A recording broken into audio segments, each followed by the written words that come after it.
Seri Pelangi di Langit Singosari. Bara di atas Singgasana. Audiobook, novel silat. Cerita, Esa Mintarja. Bab 63. Sri Rajasa mengerutkan keningnya. Perlahan-lahan ia melangkah maju mendekati Anusapati yang berdiri termangu-mangu di sebelah Mahisa Agni. Beberapa langkah daripadanya berdiri Tohjaya dengan wajah yang tengadah. "Kakanda," berkata Ken Umang. "Sebaiknya Kakanda menimbang dengan adil. Hamba lihat pakaian Tohjaya yang kotor dan kusut itu. Ananda Anusapati lah yang telah melakukannya tanpa disangka-sangka." Sri Rajasa menjadi semakin dekat, sehingga dada Mahisa Agni pun menjadi semakin berdebar-debar. "Jika semuanya harus terjadi saat ini, apa boleh buat," berkata Mahisa Agni di dalam hatinya. "Meskipun aku tidak dapat memperhitungkan, bagaimana akhir dari setiap persoalan yang dapat timbul karenanya." Agaknya Anusapati pun mencemaskannya pula. Jika ayahandanya tidak dapat mengekang dirinya pula, maka yang terjadi adalah bencana yang maha dahsyat. Bukan saja bagi pimpinan tertinggi Singasari, tetapi bagi Singasari dan rakyatnya. Gejolak hati Anusapati itu telah mendorongnya berbisik di telinga Mahisa Agni. "Paman, Trisula itu aku bawa sekarang." "Ah," Mahisa Agni berdesah. Tetapi ada semacam air yang menitik di jantungnya yang sedang membara. Sadar atau tidak sadar, Mahisa Agni harus mengakui bahwa Sri Rajasa adalah bukan manusia kebanyakan. Ia memiliki kelebihannya. Ia memiliki kelebihan yang tidak dapat dimengerti oleh sesamanya. Sejenak Sri Rajasa berdiri dengan tegang. Namun kemudian ia berkata, "Aku mengerti apa yang telah terjadi." Seorang perwira yang melihat peristiwa ini langsung menyampaikannya kepadaku. "Dengan tergesa-gesa aku datang kemari, karena yang terjadi adalah sepercik noda yang paling kotor pada keluarga Maharaja di Singasari. Dan aku melihat bagian terakhir dari tontonan yang mengasyikkan ini." Semua orang yang mendengar kata-kata itu menjadi gemetar. Suara Sri Rajasa sudah menjadi agak gemetar oleh perasaan yang tertahan di dalam dadanya. Ken Umang memandang Sri Rajasa tanpa mengedipkan matanya. Seakan-akan ia menunggu keputusan apakah yang akan diambilnya di dalam keadaan itu. Sementara itu Tohjaya bergeser selangkah mendekati ayahandanya. Dalam ketegangan itu ia berkata, "Ayahanda dapat bertindak sekarang." Sri Rajasa mengangguk-anggukkan kepalanya. Katanya, "Ya, aku memang dapat bertindak. Dan aku memang akan bertindak sebaik-baiknya." "Tentu ayah," sahut Tohjaya. Anusapati membeku di tempatnya, sedang wajah Mahisa Agni tidak lagi disaput ketegangan yang dalam membayang di wajah itu. Sekilas ia memandang berkeliling. Dilihatnya beberapa orang senapati berdiri tegang. Bahkan panglima pasukan pengawalnya pun telah ada di halaman itu pula. "Benar seperti sabungan ayam," berkata Mahisa Agni di dalam hatinya. "Tetapi apa boleh buat? Aku tidak dapat menduga apa saja yang akan dilakukan oleh para prajurit ini." Sejenak Mahisa Agni memandang ke kejauhan menembus kesuraman senja yang mulai turun. Seorang juru taman berdiri di sebelah gerumbul yang lebat. Sekali-sekali ia berlindung di balik gerumbul itu, dan sekali ia menampakkan dirinya jika kebetulan Mahisa Agni memandangnya. Juru taman itu adalah Sumekar. Mahisa Agni menarik nafas dalam-dalam. Juru taman itu akan dapat ikut menentukan akhir dari peristiwa yang tidak diinginkannya apabila hal itu terpaksa terjadi di halaman ini, di batas antara istana yang lama dan yang baru. Sejenak orang-orang yang berdiri berpencaran itu termangu-mangu. Mereka memandang Sri Rajasa dan Mahisa Agni berganti-ganti. Tanpa mereka sadari, nafas mereka pun seakan-akan berkejaran. Yang berdiri dengan tegang itu adalah dua orang raksasa yang tidak ada bandingnya di Singasari. Sri Rajasa adalah seorang yang bagi Mahisa Agni adalah orang yang aneh. Orang yang memiliki kelebihan tanpa dicarinya. Karena itulah maka orang mengatakan bahwa Ken Arok yang bergelar Sri Rajasa itu adalah kekasih dewa-dewa. Tetapi bagi Sri Rajasa, Mahisa Agni adalah orang yang aneh. Satu-satunya anak muda yang mampu mengimbanginya selagi ia masih berkeliaran di padang karautan. Dan Ken Arok yang bergelar Sri Rajasa itu mengetahui bahwa Mahisa Agni pada waktu itu memiliki sebuah pusaka yang baginya sangat mengerikan. Jauh lebih mengerikan dari pusaka yang selama ini dianggapnya pusaka yang paling keramat, keris Empu Gandring. Dan pusaka itu hanyalah sebuah trisula yang tidak seberapa besarnya. Tetapi dapat bercahaya seperti matahari yang menyilaukan. Namun Ken Arok yang bergelar Sri Rajasa itu memang tidak akan berbuat apa-apa. Setelah beberapa kali ia menarik nafas dalam-dalam, maka ia pun berkata, "Aku minta kalian kembali ke bangsal masing-masing." Tojaya terkejut mendengar perintah itu. Bahkan yang lain pun tidak kalah terkejut pula. Mahisa Agni yang tegang dan Anusapati yang berdebar-debar saling berpandangan sejenak. "Aku tidak senang melihat pertengkaran itu," berkata Sri Rajasa lebih lanjut. "Sejak lama aku selalu memperingatkan, sikap bermusuhan itu sangat memalukan. Apalagi kalian adalah putra seorang maharaja yang sangat dihormati. Tindakan kalian itu tentu merendahkan martabatku sebagai seorang raja yang memerintah seluruh Singasari sekarang ini." Ken Umang memandang Ken Arok dengan sorot mata yang aneh. Memang ia tidak mengerti akan perintah itu. Ia berharap agar Sri Rajasa mengambil tindakan yang paling keras terhadap Anusapati. Hukuman yang dapat merendahkan nilainya sebagai seorang putra mahkota. Menghinakannya, dan akan lebih baik lagi jika kemudian mengusirnya dari istana. Ken Umang menjadi lebih heran lagi ketika ia mendengar Sri Rajasa itu berkata, "Aku mengucapkan terima kasih kepadamu Mahisa Agni." Tojaya menjadi tegang sejenak. Dan ia mendengar Sri Rajasa melanjutkan, "Aku melihat dari kejauhan apa yang kau lakukan. Ternyata bahwa kau berdiri di atas ikatan keluarga yang ada pada dirimu. Meskipun kau paman Anusapati dari saluran darah ibunya, tetapi kau sudah berusaha sebaik-baiknya mencegah pertengkaran ini. Jika kau tidak menghalangi Anusapati, maka aku kira Tojaya akan mengalami cedera yang dapat membahayakan jiwanya. Jika demikian maka tidak akan ada gunanya lagi aku membina daerah ini dengan mempertaruhkan semua yang ada padaku." Tidak seorang pun yang menyahut. Bahkan tidak seorang pun yang bergerak meskipun hanya sekedar ujung jari kakinya. Jika Tojaya mengalami cedera, apalagi sampai membahayakan jiwanya, maka Anusapati harus dihukum. Dengan demikian aku akan kehilangan kedua-duanya sekaligus. Kehilangan Pangeran Pati yang akan menggantikan kedudukanku, dan kehilangan Tojaya satu-satunya orang akan dapat menggantikan kedudukan Anusapati apabila terjadi sesuatu dengannya. Memang aku masih mempunyai beberapa orang anak laki-laki.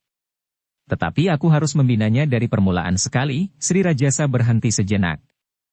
Lalu, karena itu tindakan Mahisa Agni memang pantas dipuji. Betapa mereka yang mendengar kata-kata Sri Rajasa itu tidak dapat mengartikannya dengan segera. Ada yang heran, ada yang tidak percaya kepada pendengarannya, tetapi ada yang menganggap bahwa itu adalah sikap yang bijaksana. Nah, sekali lagi Sri Rajasa berkata, "Sekarang kembalilah ke bangsal masing-masing. Jangan menjadi tontonan di sini. Semakin cepat semakin baik." "Kakanda, Ken Umanglah yang akan memotong kata-kata Sri Rajasa." Tetapi Sri Rajasa mendahuluinya. "Kau pun sebaiknya meninggalkan tempat ini. Adalah kurang baik jika kau berada di antara wajah-wajah yang tegang dan sikap bermusuhan." Ken Umang menahan gejolak di dalam dadanya. Tetapi ia tidak berani membantahnya. Digamitnya Tojaya dan dengan isyarat diajaknya Tojaya meninggalkan tempat itu. Dalam pada itu Mahisa Agni pun kemudian menggandeng Anusapati meninggalkan tempat itu sambil berkata kepada Sri Rajasa, "Sikap tuanku sangat bijaksana. Hamba mengucapkan terima kasih." "Apakah mungkin aku berbuat lain?" bertanya Sri Rajasa. Mahisa Agni terkejut mendengar pertanyaan itu. Tetapi ia pun menjawab, "Memang tidak ada sikap lain bagi seorang yang bijaksana." "Bagi yang tidak bijaksana? Aku hidup sendiri. Tuanku, hamba tidak dapat mengatakannya, karena ternyata yang ada adalah seorang yang sangat bijaksana." Sri Rajasa menarik nafas dalam-dalam. Tetapi ia tidak berkata apapun lagi. Dipandanginya langkah Anusapati di samping Mahisa Agni, dan di arah yang lain Tojaya berjalan di belakang ibunya, Ken Umang.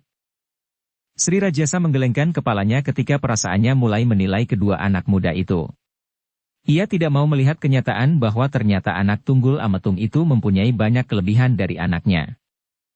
Ibunyalah yang memiliki kelebihan. Adalah bodoh sekali bahwa aku tidak pernah memikirkan dengan sungguh-sungguh kemungkinan yang ada pada Mahisa Wongateleng. Ken Arok yang bergelar Sri Rajasa itu merenung sejenak. Ia mulai membayangkan kemungkinan yang ada pada Mahisa Wongateleng.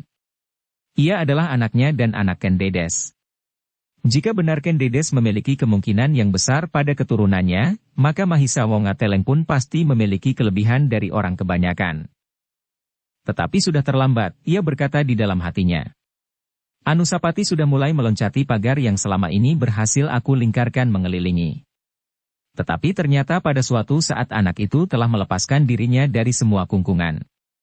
Sebelumnya ia tidak pernah berani berbuat apa-apapun, jangankan seperti yang dilakukannya saat ini. Tiba-tiba terlintas di dalam angan-angannya Ken Dedes yang sedang terbaring di pembaringannya. Tentu Ken Dedes sudah mengatakan semuanya tentang Anusapati. Tentu Ken Dedes juga mengatakan saat-saat kematian Tunggul Ametung, dan tentu sekarang Anusapati sedang di dalam gejolak yang paling dahsyat yang pernah dialaminya. Ken Arok menarik nafas dalam-dalam. Seakan-akan ia sudah dihadapkan pada suatu keadaan yang sama-sama. Seakan-akan ia sedang memandang cahaya matahari yang kemerah-merahan, yang sebentar lagi akan turun dan hinggap di punggung pegunungan. Kesempatan itu adalah kesempatan terakhir untuk memandang wajah bumi karena sebentar lagi matahari itu akan tenggelam. Tentu tidak akan mungkin lagi dapat terbit di timur, katanya di dalam hati. Aku memang bukan matahari. Jika saat tenggelam itu datang, maka biarlah namaku tenggelam pula bersamanya. Tetapi jangan Singasari. Ken Arok itu pun kemudian perlahan-lahan melangkahkan kakinya kembali ke bangsalnya. Pengawal-pengawalnya pun mengikutinya dari kejauhan. Ketika Ken Arok kemudian masuk ke dalam bangsalnya, maka para prajurit itu pun tinggal di gardu penjagaan mereka. Dalam pada itu, Mahisa Agni membawa Anusapati ke bangsalnya. Ketika mereka berjalan lewat di depan seorang juru taman yang sedang berjongkok, maka Mahisa Agni pun memberikan isyarat kepadanya sambil berbisik. Nanti malam aku datang ke gubukmu. Sumekar sama sekali tidak menyahut. Justru ia menundukkan kepalanya dalam-dalam. Baru ketika keduanya sudah menjadi semakin jauh. Sumekar itu baru berdiri dan berjalan tergesa-gesa meninggalkan tempat itu. Dalam pada itu, cahaya matahari memang sudah mulai pudar. Semakin lama semakin suram. Dan sebentar lagi, maka seluruh Singasari itu pun ditelan oleh kegelapan malam. Di bangsal Anusapati, Mahisa Agni duduk tepekur dihadap oleh Anusapati. Agak sulit baginya untuk memberikan beberapa nasihat kepada putra mahkota itu. Karena ia tahu bahwa selama ini Anusapati selalu menjaga perasaan istrinya. Ia selalu berusaha untuk menghindarkan semua pembicaraan yang dapat membuat istrinya menjadi semakin berkecil hati. Sebagai seorang perempuan yang hidup di lingkungan yang asing, maka ia memerlukan ketenangan di dalam lingkungannya yang baru itu. Karena itu, maka Mahisa Agni pun menunggu hingga pada suatu kesempatan ia dapat mengatakannya. Ketika Mahisa Agni yakin bahwa istri Anusapati itu tidak berada di dalam bilik sebelah yang mungkin dapat mendengar suaranya, barulah ia berkata, Anusapati.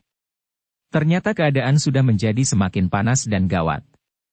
Tetapi aku melihat perkembangan lain pada Sri Rajasa itu. Anusapati menarik nafas dalam-dalam. Katanya hampir berbisik. Aku masih belum yakin paman. Tetapi mudah-mudahan ayahanda Sri Rajasa dapat melihat kebenaran tentang hubunganku dengan Adinda Tohjaya. Tetapi seandainya demikian, hal itu tentu sudah terjadi beberapa saat lamanya. Pikiran dan perasaan seseorang dapat berkembang Anusapati, berkata Mahisa Agni kemudian. Dan aku berharap bahwa Sri Rajasa akan mengalaminya. Mungkin pada suatu saat paman. Tetapi jika Ibunda Ken Umang mendapat kesempatan berbicara maka ayahanda tentu akan bersikap lain pula. Mahisa Agni menarik nafas dalam-dalam. Memang sulit bagi Ken Arok untuk berjalan surut. Dan jika ia tetap maju, maka jarak perjalanan itu menjadi semakin dekat. Hati-hatilah Anusapati, berkata Mahisa Agni kemudian. Aku berharap keadaan bertambah baik. Tetapi aku juga berharap agar kau tidak lengah. Sudah sepantasnya kau membawa trisula kecil itu kemanapun kau pergi. Tetapi ingat, jangan kau pergunakan jika kau tidak dalam keadaan terpaksa. Terpaksa sekali. Anusapati mengangguk-anggukan kepalanya. Aku berjanji akan menemui Sumekar. Malam sudah menjadi semakin gelap. Besok aku kembali melihat keris itu. Sekarang waktunya agaknya kurang baik bagiku untuk melihat keris itu. Jika ada 1-2 orang yang sempat melihatnya, maka udara yang panas ini tentu akan mendidih. Besok aku akan kembali untuk melihat keris itu. Apakah aku harus membawanya ke bangsal paman? Mahisa Agni menggeleng. Aku tidak mengatakan demikian sekarang. Aku tidak tahu jika keadaan besok akan berkembang. Anusapati menundukkan kepalanya. Sekarang, biarlah aku pergi ke Gubuk Sumekar. Aku perlu berbicara sedikit dengan juru taman itu. Silahkanlah Paman. Ingat, dalam keadaan serupa ini, Trisula kecil itu jangan terpisah dari dirimu. Bukankah Trisula itu tidak mengganggumu jika kau sembunyikan di dalam lapisan ikat pinggangmu? Anusapati menganggukkan kepalanya. Pesan itu menyatakan bahwa Mahisa Agni pun menjadi sangat cemas terhadap perkembangan keadaan. Namun Mahisa Agni itu pun kemudian berpesan. Tetapi ingat pula Anusapati, bahwa Trisula itu bukan senjata dan yang dipergunakan jika itu bukan cara terakhir satu-satunya jalan yang dapat kau tempuh. Sekali lagi Anusapati mengangguk sambil menjawab. Ya Paman, aku mengerti. Nah, tinggal sajalah di bangsalmu. Kau dapat sedikit memberikan pesan, meskipun tidak berterus terang terhadap para pengawal di halaman, agar mereka pun berhati-hati pula. Ya Paman. Nah, biarlah aku pergi sekarang. Bukankah anakmu sudah tidur? Sudah Paman. Besok saja aku menemuinya. Demikianlah maka Mahisa Agni pun kemudian meninggalkan bangsal itu. Ia tidak segera pergi ke Gubuk Sumekar tetapi ia berjalan ke bangsalnya sendiri. Perlahan-lahan seperti seorang jejaka berjalan di bawah cahaya bulan yang sedang purnama. Mahisa Agni harus yakin bahwa tidak ada orang yang mengetahui sedap pertemuannya dengan Sumekar, maupun Anusapati dengan Sumekar agar Sumekar tidak segera terlibat dalam keadaan yang panas itu. Dengan demikian ada seorang yang kuat, yang masih dapat diharapkan berbuat sesuatu di luar perhitungan Sri Rajasa. Tetapi jika pertentangan yang tampaknya akan menjadi terbuka itu berkembang, Mahisa Agni memerlukan kekuatan di luar istana itu. Jika kemudian terjadi bentrokan-bentrokan senjata dengan terbuka, dan Sri Rajasa mempergunakan kekuasaan dan haknya sebagai seorang maharaja, maka dengan sangat terpaksa Mahisa Agni pun harus menghadapinya dengan cara serupa. Tetapi karena ia tidak berhak memberikan perintah langsung kepada para prajurit yang ada di Singasari, maka ia harus mendapatkan kekuatan lain yang dapat melindungi Anusapati bersamanya. Bukan sekedar melindunginya karena ia takut mati, tetapi melindungi dirinya dan Anusapati bersama segala macam cita-cita dan kemungkinannya. Setelah malam menjadi semakin gelap, maka Mahisa Agni pun keluar lagi dari bangsalnya. Kepada prajurit yang mengawal bangsalnya ia berkata, "Udara sangat panas di dalam. Aku akan keluar sebentar." Prajurit-prajurit itu memandanginya sejenak. Seakan-akan ingin bertanya, kemanakah ia akan pergi di dalam keadaan yang bagi para prajurit agak kalut itu? Meskipun mereka tidak melihat pertentangan sampai ke akar hati Mahisa Agni, Anusapati, Tojaya dan orang-orang yang terlibat lainnya termasuk Sri Rajasa sendiri, namun mereka melihat pertengkaran antara Anusapati dan Tojaya sebagai anak-anak muda yang kian tidak mau hidup dalam suasana persaingan. Sayang persaingan di antara mereka itu sama sekali tidak mendorong mereka ke arah yang lebih baik dari pertengkaran yang kasar. Seperti pertengkaran anak-anak seorang rakyat kebanyakan saja. Bahkan hampir saja mereka berkelahi dalam arti yang sebenarnya di hadapan banyak orang. Mahisa Agni dapat menangkap dari sorot mata para prajurit itu, pertanyaan-pertanyaan yang bergulat di dalam hati mereka. Karena itu ia pun tersenyum sambil berkata, "Jangan cemas. Anak-anak itu tidak akan berkelahi lagi, apalagi memperluas pertengkaran mereka, meskipun orang-orang tua terpaksa ikut campur." Para prajurit itu pun tersenyum pula. Bahkan tersipu-sipu karena Mahisa Agni dapat menebak pertanyaan di dalam hatinya dengan tepat. "Memang memalukan," berkata Mahisa Agni lebih lanjut. "Tetapi mereka adalah anak-anak muda. Seperti anak muda kebanyakan. Hanya karena mereka tinggal di istana ini maka sorotan bagi mereka menjadi lebih tajam karenanya. Setiap orang memperhatikannya dan menilainya. Tetapi sebagai manusia biasa mereka sebenarnya tidak ada bedanya dengan anak-anak muda yang tinggal di padukuhan yang paling terpencil. Darahnya masih terlampau mudah mendidih dan kurang pengendalian diri. Tetapi jika mereka meningkat semakin tua, maka keadaannya pasti akan jauh berbeda. Anusapati yang kini sudah mempunyai seorang anak itu ternyata sudah jauh berkurang, sudah jauh mengendap dibandingkan beberapa saat yang lampau." Para prajurit yang mendengarkan kata-kata Mahisa Agni itu menganggukkan kepalanya. Tetapi mereka tidak mengatakan suatu apa. "Sudahlah, bertugaslah dengan baik. Aku akan menghirup udara malam di halaman dan di pertamanan. Mudah-mudahan badanku menjadi segar dan pikiranku menjadi bening. Prajurit-prajurit itu menganggukkan kepalanya dalam-dalam. Ketika Mahisa Agni melangkah meninggalkan halaman bangsalnya, 2 orang prajurit mengiringinya sebagai yang seharusnya mereka lakukan. Tetapi seperti biasa pula Mahisa Agni tersenyum sambil berkata, "Biarlah aku berjalan sendiri. Bukankah demikian kebiasaanku? Di dalam halaman istana ini tidak akan ada gangguan apapun. Meskipun kadang-kadang terjadi hal-hal yang tidak dapat dimengerti, orang-orang berkerudung, orang yang tidak dikenal yang hampir saja membunuh juru taman itu, dan bermacam-macam lagi, tetapi mereka tidak akan mengganggu aku." Prajurit-prajurit itu saling berpandangan sejenak, namun mereka pun menganggukkan kepalanya dalam-dalam sekali lagi.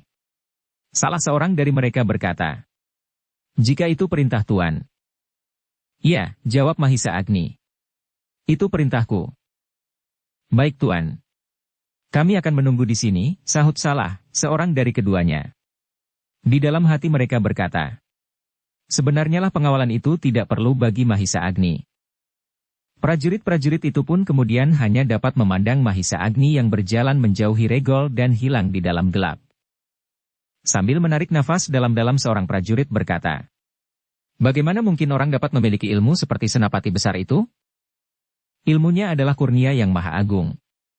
Tidak semua orang dapat memilikinya meskipun ia berlatih setiap hari sepanjang umurnya." Yang lain hanya dapat mengangguk-anggukkan kepalanya.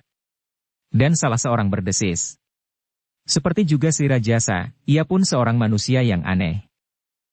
Tidak banyak manusia seperti mereka itu. Dan kini tampaknya putra mahkota itu pun akan tumbuh seperti ayahanda dan pamannya." Prajurit-prajurit itu mengangguk-anggukkan kepalanya. Dalam pada itu Mahisa Agni yang sudah berada di kegelapan itu berjalan menyusuri tempat-tempat yang sepi di pertamanan. Sejenak ia berdiri di tempat yang terlindung. Bagaimanapun juga ia memang harus berhati-hati. Apalagi di halaman istana ini sering terjadi sesuatu yang tidak dapat diperhitungkannya lebih dahulu. Tetapi ternyata bahwa taman itu benar-benar sepi. Tidak ada seorang pun yang berada di sekitarnya dengan alasan apapun. Karena itu, maka Mahisa Agni pun bergeser pula mendekati gubuk Sumekar. Dengan hati-hati Mahisa Agni pun kemudian mengetuk pintu gubuk itu. "Siapa?" Sumekar berbisik di balik pintu. "Agni." Mahisa Agni tidak perlu mengulanginya. Pintu gubuk itu pun kemudian terbuka dan Sumekar pun melangkah keluar. "Ikuti aku," desis Mahisa Agni. Keduanya pun kemudian menyusup ke dalam taman. Beberapa langkah di balik rimbunnya pohon bunga-bungaan, kedua berhenti sejenak. "Sumekar," berkata Mahisa Agni. "Aku ingin minta pertolongan lebih lanjut setelah sampai saat ini kau mengawasi dan melindungi Anusapati. Agaknya keadaan menjadi semakin gawat, sehingga aku perlu mempersiapkan diri lebih baik lagi dari saat-saat yang lewat. Apakah yang harus aku lakukan? Aku tidak sempat membuat hubungan dengan Witantra. Aku tidak sampai hati meninggalkan Anusapati dalam keadaan seperti sekarang. Apakah kau bersedia? Apakah aku harus pergi ke Kediri menghubungi Kakang Kuda Sempana?" "Tidak. Aku kira, Witantra atau Mahendra masih juga sering berkeliaran di sekitar istana ini. Mereka pun tentu ingin mengetahui perkembangan keadaan ini lebih lanjut." Sumekar mengangguk-anggukkan kepalanya. Katanya, "Aku kira demikianlah. Apalagi dengan perkembangan terakhir. Cerita tentang pertengkaran langsung yang terjadi ini, tentu akan sampai ke telinga mereka, karena hal itu pasti akan segera tersebar. Ya. Yang bertengkar adalah putra Sri Rajasa. Tentu cerita itu tersebar luas dalam waktu yang singkat. Akibatnya, maka rakyat Singasari pasti akan terbelah. Sebagian akan berpihak kepada Anusapati dan sebagian akan berpihak kepada Tohjaya, karena mau tidak mau mereka akan langsung menghubungkan pertengkaran itu dengan sikap Sri Rajasa yang tampak dengan jelas, agak kurang adil terhadap kedua putranya. Orang-orang tua akan tahu sebabnya. Tetapi bagi yang muda tanggapannya pasti akan agak berbeda. Mahisa Agni mengangguk-anggukkan kepalanya. Dan ia pun kemudian berkata, "Sumekar, apakah kau bersedia mencari Witantra atau Mahendra di sekitar istana ini? Tentu saja kau harus keluar dari istana ini tidak lewat Regol Depan atau Regol Butulan. Aku sudah mempunyai jalan sendiri, Sumekar tersenyum. Terima kasih. Sampaikan pesanku kepada mereka, bahwa aku memerlukan mereka setiap saat, apabila keadaan benar-benar tidak terkendali. Jika kau dapat mengusahakan, bawalah salah seorang dari mereka masuk ke dalam taman, dan berilah aku isyarat apabila kau berhasil. Apakah isyarat itu? Sapati sedang pergi. Kau dapat menirukan suara burung tertentu? Sumekar mengerutkan keningnya. Kalau tidak, lemparlah atap bangsalku dengan kerikil kecil. Aku akan segera keluar dan pergi ke taman ini. Jika bukan malam ini, tentu malam-malam berikutnya. Tetapi aku berharap kau berhasil malam ini. Bukankah tempat kau sering menemui mereka itu masih dapat dijadikan ancar-ancar, kemana kau pertama-tama harus pergi? Baiklah. Aku akan mencobanya. Mereka pun tentu akan menyadari keadaan. Selagi aku masih ada di Singasari. Perintah dari si Rajasa dapat datang setiap saat. Aku mengerti. Baiklah. Cobalah malam ini. Aku menunggu isyaratmu. Aku akan memberikan isyarat. Jika aku melempar atap rumahmu, atau menirukan suara burung kedasi beberapa kali, tandanya aku berhasil. Tetapi jika aku memberi isyarat hanya 3 kali, maka malam ini aku belum dapat menemuinya. Dan kau tidak usah menunggu semalam suntuk. Terima kasih. Di hari-hari terakhir, Sri Rajasa pun tentu telah berbuat sesuatu. Dan kita pun harus mengimbanginya. Demikianlah maka Sumekar pun mempersiapkan dirinya untuk keluar halaman istana mencari hubungan dengan Witantra atau kuda sempana. Ia masih berharap bahwa kedua orang itu belum jemu menunggu kesempatan untuk mendapat hubungan dengan Mahisa Agni. Mahisa Agni pun kemudian kembali ke bangsalnya. Tetapi ia tidak langsung masuk ke dalam bangsal itu. Sejenak ia masih sempat berbincang dengan para prajurit. Aku ingin beristirahat, berkata Mahisa Agni kemudian. Sudah terlalu malam. Jika aku tidak tidur malam nanti, maka kalian tidak mempunyai tugas lagi. Para prajurit itu tertawa. Mereka memang menyadari bahwa tugas mereka hanyalah mengawasi bangsal itu, karena jika terjadi sesuatu, akhirnya Mahisa Agni sendirilah yang harus melindungi dirinya sendiri. Namun yang menarik perhatian para prajurit itu adalah sikap Mahisa Agni. Ia adalah Senapati Agung yang kedudukannya di atas para panglima. Apalagi bagi Kediri. Tetapi sikapnya masih tetap seperti Mahisa Agni yang dahulu, Mahisa Agni anak Panawijen. Jarang sekali seorang panglima sempat bercakap-cakap dengan para prajurit. Jika ada 1-2 prajurit yang mengawalnya, maka sikapnya adalah sikap seorang panglima terhadap seorang prajurit bawahan. Bahkan 1-2 orang perwira yang lain pun sudah bersikap demikian. Ia adalah seorang senapati besar. Bukan saja kedudukannya sebagai Senapati Agung dan Wakil Mahkota di Kediri, tetapi jiwanya pun ternyata cukup besar. Kawannya mengangguk-anggukan kepalanya. Katanya, pengaruh itu tampak pula pada putra mahkota. Selain sikapnya, maka keduanya tidak menaruh prasangka buruk terhadap sesamanya. Ternyata keduanya tidak memerlukan pengawalan seperti Tuanku Tohjaya dan putra-putra Sri Rajasa yang lain. Ya, selain mereka tidak berprasangka, mereka pun terlalu percaya kepada diri sendiri. Coba katakan, siapakah yang dapat melampaui kemampuan Tuanku Mahisa Agni dan Tuanku Pangeran Pati selain Sri Rajasa? Dan tentu Sri Rajasa tidak akan berbuat apa-apa atas mereka. Orang berkerudung yang sempat masuk ke halaman itu? Seandainya mereka sempat bertemu dengan keduanya atau salah seorang daripada mereka, maka sejauh-jauh dapat dilakukan adalah seimbang saja. Prajurit-prajurit itu mengangguk-anggukan kepala. Mereka memang sependapat bahwa Mahisa Agni adalah seorang yang berjiwa besar, ramah dan rendah hati. Dalam pada itu, Sumekar yang telah berhasil meloncati dinding tanpa diketahui oleh para peronda itu pun segera menyelusuri jalan kota Singasari. Yang pertama-tama didatanginya adalah tempat yang biasa dipergunakan oleh Witantra atau Mahendra menunggu hubungan dari dalam istana. Tetapi Sumekar tidak melihat seorang pun, sehingga karena itu ia pun mengambil keputusan untuk pergi saja mengelilingi kota.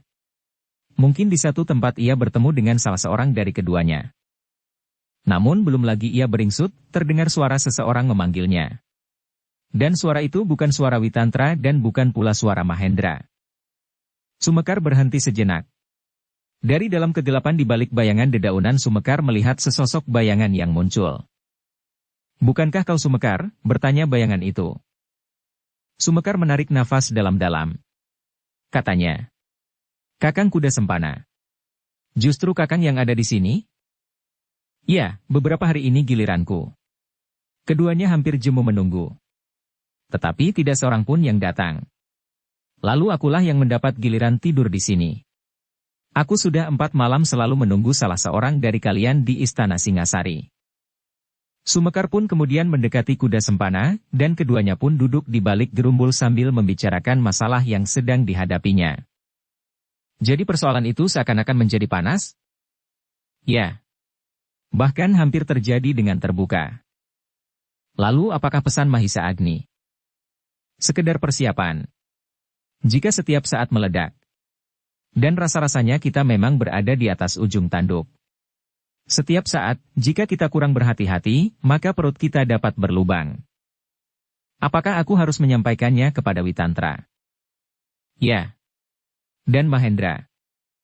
Baiklah. Tentu bukan sekedar kami bertiga yang diharap oleh Mahisa Agni. Dan aku akan menyampaikannya kepada Witantra. Mungkin ia mengerti, apa yang sebaiknya harus aku kerjakan. Tetapi agaknya Mahisa Agni pun ingin bertemu. Jangan sekarang, berkata Kuda Sempana. Aku harus menemui Witantra, kita bersama-sama akan bertemu dengan Mahisa Agni besok malam di sini. Barangkali ia perlu pesan kepadamu. Aku dimintanya untuk memberikan isyarat apabila aku dapat menemui kalian salah seorang atau semuanya. Kuda Sempana termangu-mangu sejenak. Namun kemudian ia berkata, kenapa tidak besok? Malam ini, dan sehari besok, bermacam-macam persoalan dapat terjadi. Tetapi tidak mungkin malam ini aku mencari Witantra. Mungkin tidak perlu. Tetapi sekedar bahan yang akan kalian bicarakan perlu kau dapat malam ini. Baiklah. Aku menunggu di sini. Terima kasih. Aku akan membawa Mahisa Agni keluar halaman istana malam ini. Demikianlah Sumekar pun segera berusaha untuk dapat memberikan isyarat kepada Mahisa Agni. Ia sama sekali tidak menemui kesulitan untuk memasuki halaman istana, seperti pada saat ia keluar. Dan ia pun tidak mendapat banyak kesulitan untuk mendekati bangsal Mahisa Agni. Tetapi Sumekar tidak dapat segera memberikan isyarat dengan melemparkan kerikil ke atas atap bangsal itu, karena pengawasan yang ketat. Karena itu Sumekar mempergunakan cara yang lain. Dari sudut halaman ia menirukan bunyi seekor burung kedasi beberapa kali. Ia berharap bahwa Mahisa Agni akan dapat mendengarnya dan menangkap isyaratnya. Sebenarnya lah bahwa Mahisa Agni dapat menangkap isyarat itu. Ia mendengar bunyi kedasi itu dan mengerti maknanya. Karena itu, maka Mahisa Agni pun segera berusaha untuk dapat keluar dari bangsalnya tanpa diketahui oleh siapapun juga. Itu pun bukan suatu kesulitan bagi Mahisa Agni. Dan dengan demikian, maka ia pun segera bersama-sama dengan Sumekar keluar dari halaman istana menemui Kuda Sempana. Kuda Sempana, berkata Mahisa Agni kemudian. Aku memerlukan Witantra saat ini. Aku masih menganggap bahwa nama Witantra belum terhapus sama sekali dari hati para prajurit dan perwira pasukan pengawal, terutama yang sudah berusia pertengahan. Kuda Sempana mengangguk-anggukan kepalanya. Katanya. Ya. Aku kira demikian. Karena itu, aku mengharap kedatangannya. Mungkin pada suatu saat, kita memerlukan pengaruhnya di dalam lingkungan para pengawal. Aku tidak tahu, apakah yang akan dilakukan oleh panglimanya yang sekarang seandainya terjadi persoalan yang terbuka antara Tohjaya dan Anusapati. Kuda Sempana mengangguk-anggukan kepalanya. Tentu Witantra tidak akan dapat berterus terang berada di Istana Singasari. Kuda Sempana menganggukkan kepalanya. Aku mengerti, jawabnya. Aku kira Witantra pun tidak akan berkeberatan. Demikianlah maka, Kuda Sempana pun segera pergi meninggalkan Singasari. Ia harus menghubungi Witantra dan membawanya menemui Mahisa Agni besok malam. Dalam keadaan yang panas itu, perubahan dapat terjadi setiap saat itu merupakan waktu yang sangat berharga.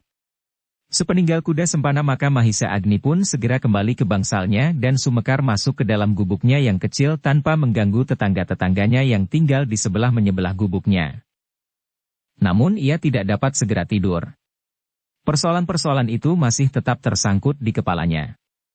Dan bahkan dorongan di dalam dadanya untuk berbuat sesuatu rasa-rasanya tidak dapat dikendalikan lagi. Tetapi Sumekar masih harus menghormati usaha Mahisa Agni. Ia tidak dapat merusak rencana Mahisa Agni itu. Tetapi apabila datang saatnya, aku benar-benar harus bertindak. Lebih baik aku menjadi tumbal daripada harus terjadi persoalan dan pertentangan yang lebih luas lagi. Jika dengan alas pengorbananku, persoalan ini dapat selesai tanpa melibatkan prajurit dan rakyat Singasari, maka alangkah baiknya. Singasari yang selama ini dipupuk dan disirami tidak akan segera layu dan bagaikan daun yang kering, menguning dan berguguran di tanah, berkata Sumekar di dalam hatinya. Dalam pada itu, seperti Sumekar, Mahisa Agni pun tidak segera dapat tidur nyenyak malam itu. Ia selalu dipengaruhi oleh berbagai macam angan-angan. Memang mungkin terjadi sesuatu dengan Anusapati di dalam sepinya malam. Tetapi Anusapati bukannya orang yang mudah menyerah pada keadaan. Apalagi ia memiliki kemampuan yang dapat melindunginya. Bahkan seandainya si Rajasa sendiri datang ke bangsal itu, Anusapati pasti akan dapat bertahan beberapa lama. Dengan trisula kecilnya, Anusapati akan dapat berusaha mempertahankan dirinya. Sementara itu tentu terjadi keributan di halaman ini, sehingga ia akan sempat mendengarnya dan ikut campur secara langsung. Tetapi bagaimana jika Sri Rajasa berhasil memasuki bangsal itu dengan diam-diam, dan dengan diam-diam pula bertindak atas Anusapati, ia bertanya kepada diri sendiri. Mahisa Agni tidak dapat melepaskan kemungkinan itu, karena yang pernah dilakukan oleh Sri Rajasa adalah tindakan licik serupa itu. Ia telah membunuh Empu Gandring, Tunggul Ametung dan dengan licik sekali menjerumuskan Kebo Ijo ke dalam jebakannya. Tentu ia dapat berbuat licik pula terhadap Anusapati, berkata Mahisa Agni di dalam hatinya. Namun ia percaya bahwa Anusapati tentu tidak akan lengah. Meskipun Sri Rajasa dapat meremas dinding kayu yang secengkang tebalnya, tetapi Anusapati pun tentu dapat mendengar gemerisik yang betapapun lembutnya. Dan bahkan mungkin sekali Anusapati sama sekali tidak dapat tidur di malam hari. Karena itulah, maka di pagi-pagi benar, Mahisa Agni telah terbangun. Ia hanya sekejap saja dapat memejamkan matanya. Tetapi bagi Mahisa Agni, yang sekejap itu telah cukup untuk menyegarkan tubuhnya. Ketika ia kemudian keluar dari bangsalnya, dilihatnya suasana yang wajar di halaman istana. Para prajurit masih tetap bertugas dan yang lain bahkan masih berbaring di dalam gardu. Dengan tergesa-gesa mereka pun berloncatan bangun ketika tiba-tiba saja mereka melihat Mahisa Agni sudah berada di depan gardu itu. Kami sedang beristirahat, salah seorang dengan tergesa-gesa berkata. Kami bertugas di permulaan malam ini. Mahisa Agni mengangguk-anggukan kepalanya. Tidurlah. Hari memang masih sangat pagi. Kau masih mempunyai waktu sedikit. Tetapi para prajurit itu justru berlompatan bangkit dan membenahi pakaian mereka. Mahisa Agni tersenyum. Katanya. Aku akan berjalan-jalan. Aku tidak ingin mengganggu kalian. Apalagi yang baru saja sempat berbaring karena habis tugasnya. Prajurit-prajurit itu mengangguk-angguk. Dan begitu Mahisa Agni pergi, maka mereka pun berebut melingkar kembali di dalam gardu. Tetapi langit menjadi semakin cerah dan sambil menggeliat mereka pun terpaksa bangkit kembali dan pergi ke pakiwan untuk berbenah diri. Mahisa Agni yang kemudian berjalan menyelusuri halaman istana sama sekali tidak melihat kemungkinan yang tidak dikehendakinya. Bahkan ketika ia berjalan tidak jauh dari bangsal Anusapati, ia melihat prajurit yang bertugas di halaman bangsal itu masih berada di tempatnya. Tentu tidak ada sesuatu terjadi, berkata Mahisa Agni di dalam hatinya. Dengan demikian maka ia pun melanjutkan langkahnya berjalan-jalan di pagi yang menjadi semakin cerah. Namun dengan tergesa-gesa ia berbelok ketika dilihatnya regol yang menyekat halaman istana ini dengan perluasannya, tempat Ken Umang dan putra-putranya tinggal. Mahisa Agni tidak mau mengalami perlakuan seperti yang pernah terjadi, sehingga hampir terjadi pertentangan terbuka antara Anusapati dan Tohjaya. Ketika kemudian matahari menjadi semakin terang di timur, maka Mahisa Agni pun melangkah kembali ke bangsalnya. Dilihatnya gardu-gardu penjagaan sudah mulai ramai, dan para prajurit sudah mulai mengemasi diri. Bahkan sebagian telah datang para penggantinya yang akan bertugas untuk 1 hari 1 malam pula di gardu itu. Pada waktu berikutnya di hari itu, ternyata tidak terjadi sesuatu pula. Anusapati memerlukan datang ke bangsal Mahisa Agni dan berbicara seperlunya. Namun ia pun segera kembali kepada anak dan istrinya di bangsalnya. Bagaimanapun juga Anusapati mencoba menyembunyikan perasaannya, namun sebagai seorang istri, akhirnya ia merasa bahwa sesuatu telah terjadi atas suaminya. Wajah yang kadang-kadang murung dan sikap yang tidak dimengertinya. Namun istrinya itu pun tidak ingin membebani suaminya dengan kesulitan baru, maka ia tidak pernah berusaha untuk memaksa Anusapati mengatakan tentang persoalannya. Meskipun demikian, perlahan-lahan ia berusaha tanpa terasa oleh Anusapati untuk menangkap apakah yang sebenarnya telah terjadi di Singasari dan atas suaminya yang sangat dicintainya itu. Tetapi yang pada hari itu berdebar-debar adalah Mahisa Agni. Ketika ada paseban kecil di bangsal istana Singasari, maka Mahisa Agni pun datang menghadap di antara para pemimpin Singasari. Di hadapan banyak orang, Sri Rajasa sudah bertanya kepadanya tentang penyakit permaisuri. Apakah ia masih belum sembuh benar? Bertanya Sri Rajasa. Mahisa Agni mengerutkan keningnya. Ia sadar akan arti pertanyaan itu. Tetapi ia masih juga menjawab. Pun tuanku, menilik pengamatan hamba, tuanku permaisuri masih juga sakit agak berat. Tetapi sebenarnya lah bahwa hambalah yang seharusnya bertanya kepada tuanku, bagaimanakah penyakit tuanku permaisuri itu, agar hamba dapat menentukan, apakah hamba dapat segera kembali ke Kediri. Jika terlalu lama hamba berada di sini, maka tugas hamba akan dapat terbengkalai karenanya, dan hamba yang di sini hampir tidak berbuat apa-apa itu akan menjadi jemu pula. Wajah Sri Rajasa menegang sesaat. Namun kesan itu pun segera terhapus dari wajahnya. Sambil tersenyum Sri Rajasa berkata, bukankah kau yang hampir setiap hari menunggui dan mengikuti perkembangannya? Hamba tuanku. Tetapi yang tahu pasti tentang penyakit tuanku permaisuri tentu tuanku Sri Rajasa. Baiklah, berkata Sri Rajasa. Akulah yang akan menentukan apakah kau sudah dapat meninggalkan Singasari atau belum. Aku akan segera memberitahukan kepadamu, jika permaisuri itu sudah dapat kau tinggalkan. Hamba tuanku. Hamba akan melakukan segala titah. Sri Rajasa mengangguk-anggukan kepalanya. Namun bagaimanapun juga ia menyembunyikan perasaannya, tetapi terasa dalam sidang itu, bahwa memang ada sesuatu yang terentang di antara kedua tokoh tertinggi di Singasari itu, seperti juga ada sesuatu yang membentang di antara Ken Umang dan Ken Dedes, dan antara Anusapati dan Toh Jaya. Sejenak Mahisa Agni masih mengikuti pembicaraan-pembicaraan tentang perkembangan Singasari pada saat-saat terakhir. Tetapi ia sudah kurang berminat untuk mendengarkannya. Yang didengarnya saat ini masih saja hampir sama dengan yang didengarnya beberapa hari dan beberapa bulan yang lalu. Semuanya baik. Tidak ada kesulitan dan rakyat berkembang maju. Jika demikian, dan Sri Rajasa puas dengan laporan-laporan itu, akan menjadi pertanda bahwa Singasari akan berhenti di sini. Sri Rajasa sudah kehilangan gairah perjuangannya membuat Singasari menjadi semakin besar dan memberi kesejahteraan yang lebih tinggi bagi rakyatnya, berkata Mahisa Agni di dalam hati. Namun ia pun menjadi cemas bahwa beberapa orang pemimpin Singasari yang lain tidak lagi menghiraukan keadaan yang sebenarnya terjadi. Tetapi mereka sekedar ingin mendapat pujian dari Sri Rajasa dengan mengatakan laporan-laporan yang tidak berdasarkan pada kenyataan. Tetapi Mahisa Agni tidak menanggapi laporan-laporan itu. Ia tidak ingin menyakitkan hati pemimpin-pemimpin Singasari yang lain agar persoalan yang langsung menyangkut Anusapati tidak terganggu pula karenanya. Meskipun demikian, Mahisa Agni dapat menilai bahwa saat-saat terakhir Singasari benar-benar mengalami kemunduran. Para pemimpinnya tidak lagi dengan penuh cita-cita membina Singasari. Mereka sudah dihinggapi oleh penyakit yang berbahaya bagi Singasari. Tentu karena Sri Rajasa tidak sempat lagi melihat perkembangan Singasari dengan mata kepala sendiri, berkata Mahisa Agni di dalam hatinya. Kesibukannya telah menenggelamkan ke dalam suatu keadaan yang kurang menguntungkan bagi tanah yang selama ini dibinanya dengan susah payah. Laporan-laporan berikutnya Mahisa Agni sudah hampir tidak mendengarnya lagi seperti di dalam paseban-paseban yang lalu. Semuanya rasa-rasanya menjemukan baginya.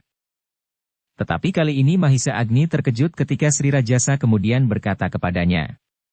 Setelah paseban ini selesai Mahisa Agni, tinggallah di sini sebentar. Mahisa Agni mengerutkan keningnya. Sejenak ia memandang berkeliling. Dilihatnya di dalam paseban itu para panglima dan para pemimpin Singasari yang lain. Apakah Sri Rajasa berhasrat menjebakku sekarang? Ia bertanya kepada diri sendiri. Tetapi Mahisa Agni adalah seorang yang berhati tabah. Itulah sebabnya ia kemudian menjawab. hamba tuanku. Segala perintah tuanku hamba junjung tinggi.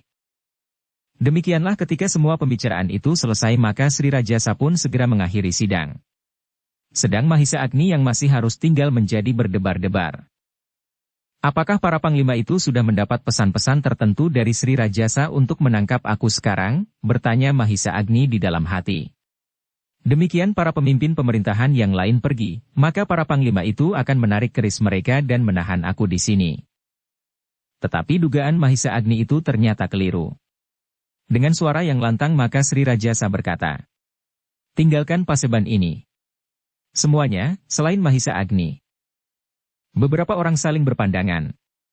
Tetapi mereka pun kemudian beringsut meninggalkan sidang itu seorang demi seorang, sehingga hanya Mahisa Agni sajalah yang tinggal. Mahisa Agni menarik nafas dalam-dalam. Katanya di dalam hati kemudian, Sri Rajasa memang bukan seorang pengecut. Jika ia ingin menyelesaikan dengan cara itu, ia akan menghadapi aku seorang lawan seorang. Demikianlah, maka paseban itu akhirnya menjadi kosong.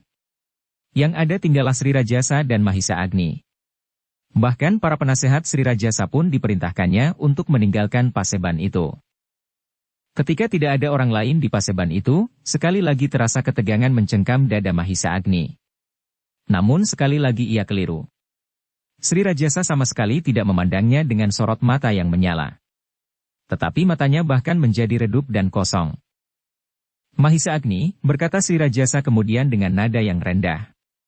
Kau mendengar semua laporan-laporan di dalam paseban ini? Mahisa Agni menjadi heran atas pertanyaan itu. Karena itu ia tidak segera menjawab. Bagaimana menurut pendapatmu? Mahisa Agni masih belum mengerti maksud Sri Rajasa. Namun menangkap siratan wajahnya. Mahisa Agni mulai menyesali dirinya sendiri. Ternyata bahwa ia sendirilah yang terlampau berprasangka. Sejak terjadi persoalan yang hampir menyeret Anusapati dan Tohjaya dalam pertentangan terbuka, ia selalu saja berprasangka buruk terhadap Sri Rajasa yang dikenalnya sangat aneh namun juga licik. Mahisa Agni, berkata Sri Rajasa kemudian. Aku ingin mendengar pendapatmu. Mahisa Agni menarik nafas dalam-dalam. Tetapi ia masih tetap ragu-ragu. Apakah ia harus mengatakan yang sebenarnya, atau ia harus bersikap seperti para pemimpin Singasari yang lain, yang hanya sekedar mengemukakan persoalan-persoalan yang mereka anggap dapat menyenangkan hati Sri Rajasa saja. Aku tidak boleh bersikap seperti itu, berkata Mahisa Agni di dalam hatinya. Jika demikian aku sudah membohongi diriku sendiri, dan tidak mau lagi mengakui kenyataan yang berlaku di Singasari. Karena itu dengan penuh tanggung jawab Mahisa Agni berkata meskipun dengan sangat hati-hati. Tuanku, sebenarnya lah memang seperti yang dikatakan oleh para pemimpin Singasari itu. Meskipun masih harus ada beberapa keterangan.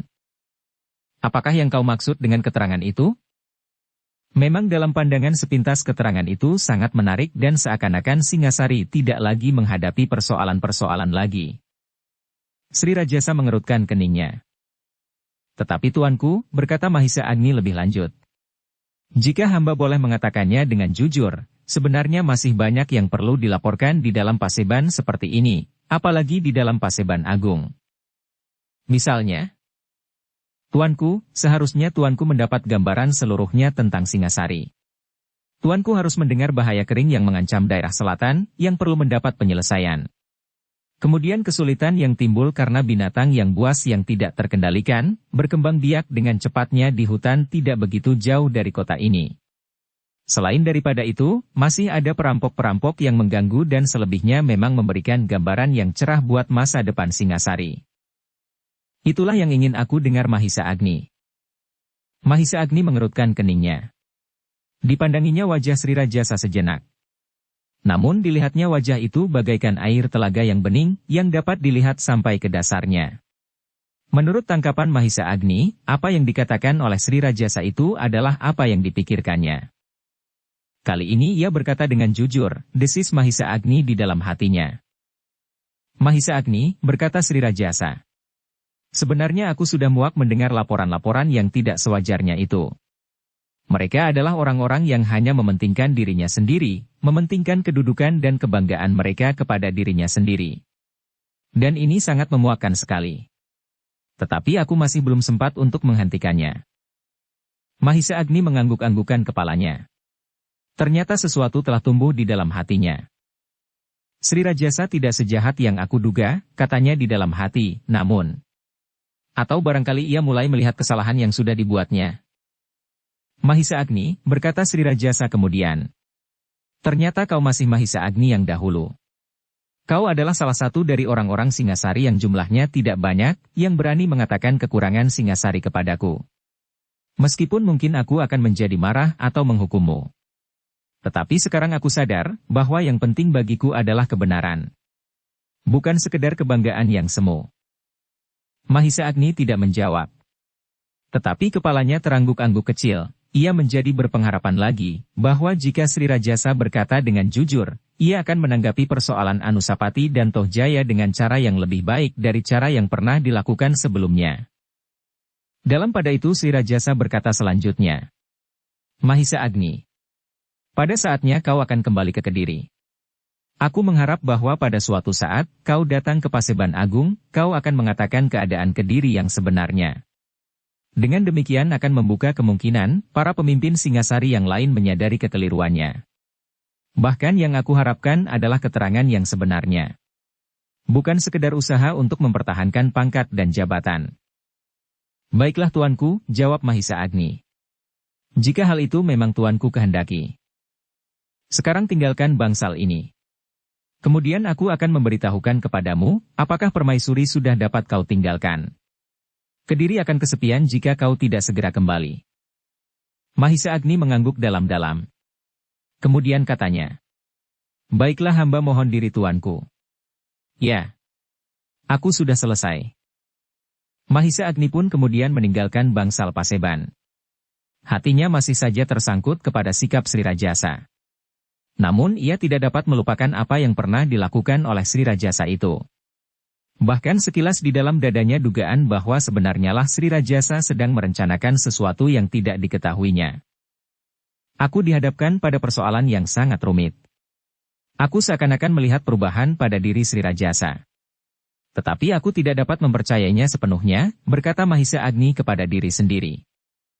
Namun bagaimanapun juga apa yang dilihat dan dirasakannya telah mempengaruhi perasaannya.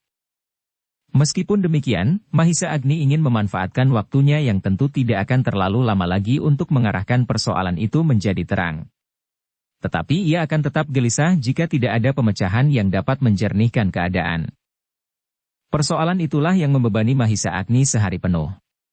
Persoalan yang justru bertambah rumit karena sikap Sri Rajasa yang dirasakannya berubah. Di malam hari, Mahisa Agni tidak melupakan pesannya kepada kuda sempana, bahwa ia ingin bertemu dengan Witantra. Karena itulah maka ia pun kemudian pergi keluar istana seperti yang dilakukan semalam sebelumnya bersama Sumekar. Jika kakang kuda sempana belum berhasil menemuinya, maka kita harus menunggu sampai besok, berkata Sumekar. Mahisa Agni mengangguk-anggukan kepalanya. Mudah-mudahan Witantra sudah hadir malam ini, keduanya pun kemudian pergi ke tempat yang sudah mereka tentukan. Tetapi Mahisa Agni dan Sumekar masih belum menjumpai siapapun. Kita tunggu sebentar, berkata Sumekar. Mungkin kita datang terlampau cepat. Bukankah, kita tidak tergesa-gesa, berkata Mahisa Agni. Mudah-mudahan Sri Rajasa tidak memanggil aku malam ini, sehingga kepergianku tidak segera diketahuinya. Bersambung ke bab 64. Dukung kami dengan subscribe, follow, like, komen dan share. Terima kasih.